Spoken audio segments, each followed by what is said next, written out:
Nüüd oleme me külas Tallinnas, Toomkooli tänaval, perekond Ruutsool. Siia peresse oli meil tuua kaasa üllatus.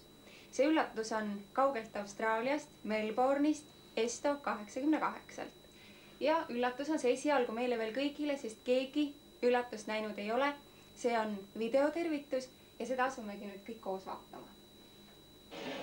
Armas Albert, Aino, Rein ja teie pere.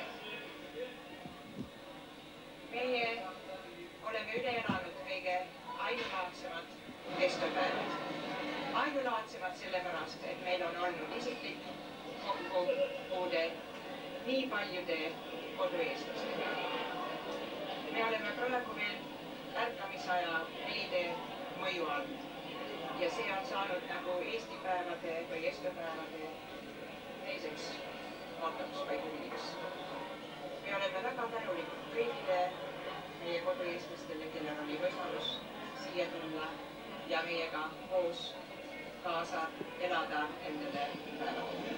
Need olid tõelised pidupäevad, aga ühtlasi ka täis liigutuspisaraid.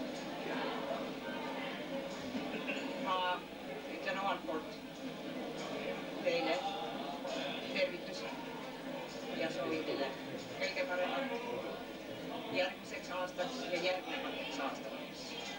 Ja nüüd ma luban ka teistel võib-olla paar sõna öelda.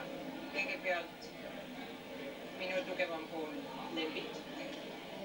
Terviseid, Albert. Täna oleme siin koos, et lõpetada Esto 88 pidupäevi. No üllatus oli, aga mida nüüd öelda, millised on esimesed muljed?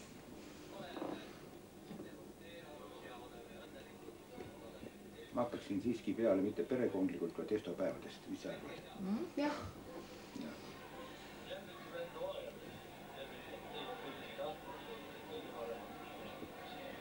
Olen ka Estopäevade rõõmu osaline ja elasin kaasa seda vist sama sügavalt kui teie seal.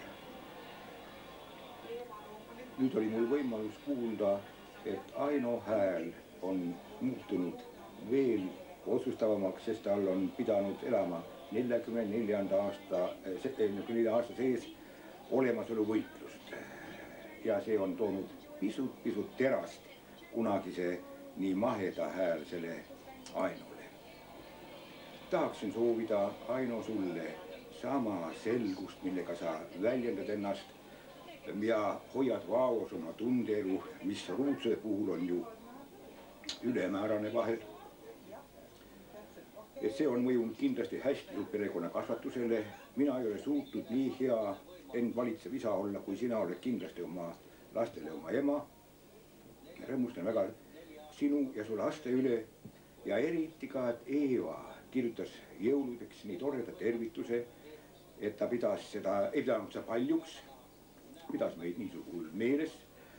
Mõtlen kõikidel teile kuni Robert ja Malcolmini välja. Mul oli võimalus teid näha, teie žestikulatsiooni, teie ilmete vaheldust, mis ei ole kivinenud. Ärge kunagi muutuge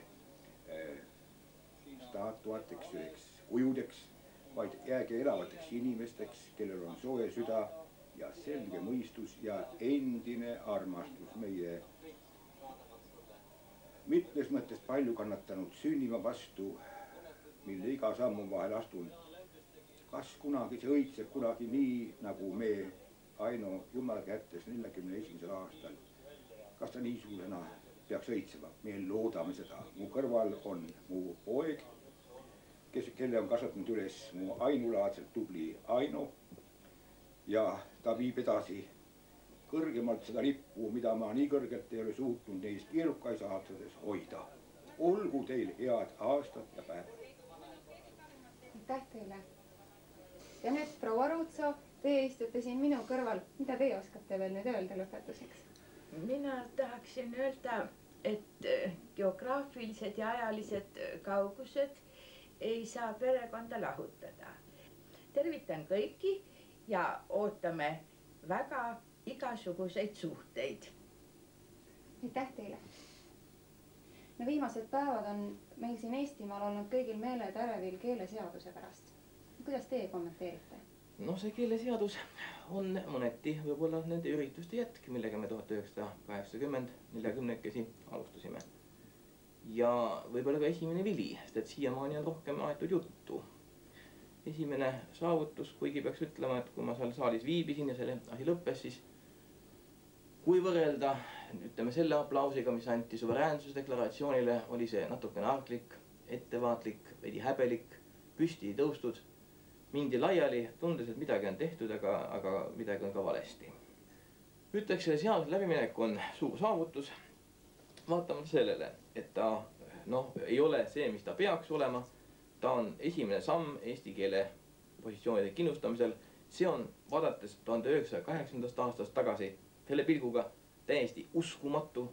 See on selles mõttes erakordne, kuid demokraatliku ühiskonna taustav, kus võiks olla rääkida suveräänse rahva õigusest, nõuda endale midagi, on see muidugi piinlik, traagiline, kuidas me nurume meeter haavalt tagasi seda ükskord, mis meilt tankidega võeti.